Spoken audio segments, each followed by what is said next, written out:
২৬ June ২০২৬ স্থানীয় সময় বিকেল ৫টা ৫৫ চীনের রাজধানী বেইজিংয়ের সবচেয়ে উঁচু ভবন সিআইটিআইসি টাওয়ারে বিধ্বস্ত হয় ১ ইঞ্জিন এবং ২ আসনের একটি ছোট উড়োজাহাজ।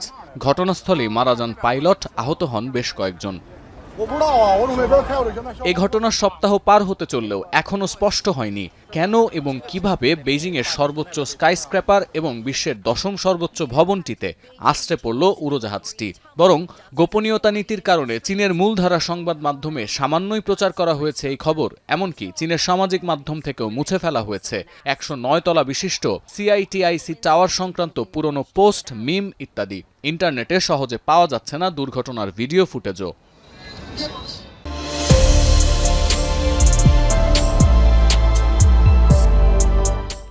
রাষ্ট্রীয় মালিকানাধীন বেইজিং ডেইলিতে প্রকাশিত ৬০ শব্দের একটি আনুষ্ঠানিক বিবৃতি ছাড়া এ নিয়ে উচ্চবাচ্য করেনি চীনা সরকার। বিমান বিধ্বস্তের পর ভবনটি সাময়িকভাবে সংস্কার করা হয়েছে।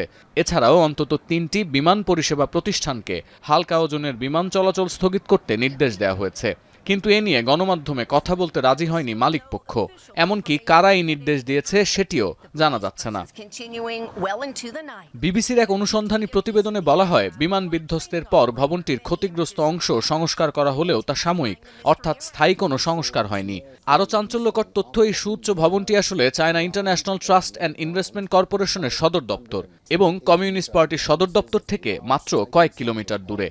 স্বভাবতই প্রশ্ন উঠছে, বিশ্বের অন্যতম কঠোর আকাশসীমা নিয়ন্ত্রণ ব্যবস্থা থাকার পরেও বেইজিংয়ের এমন একটি গুরুত্বপূর্ণ জোনে কিভাবে প্রবেশ করল উড়োজাহাজটি? কারণ রাজনৈতিক এই জোনের প্রায় ১০০ বর্গ কিলোমিটার জুড়ে স্থায়ী নো ফ্লাইং জোন বলবৎ রেখেছে বেইজিং।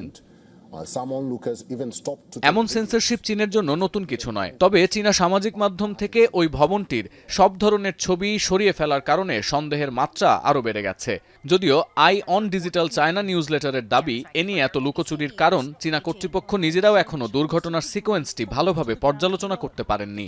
এমনকি দুর্ঘটনাটি পরিকল্পিত কিনা সে আশঙ্কাও উড়িয়ে দেওয়া যাচ্ছে না। সতীর্থ কর্মকার, এখন বিশ্ব।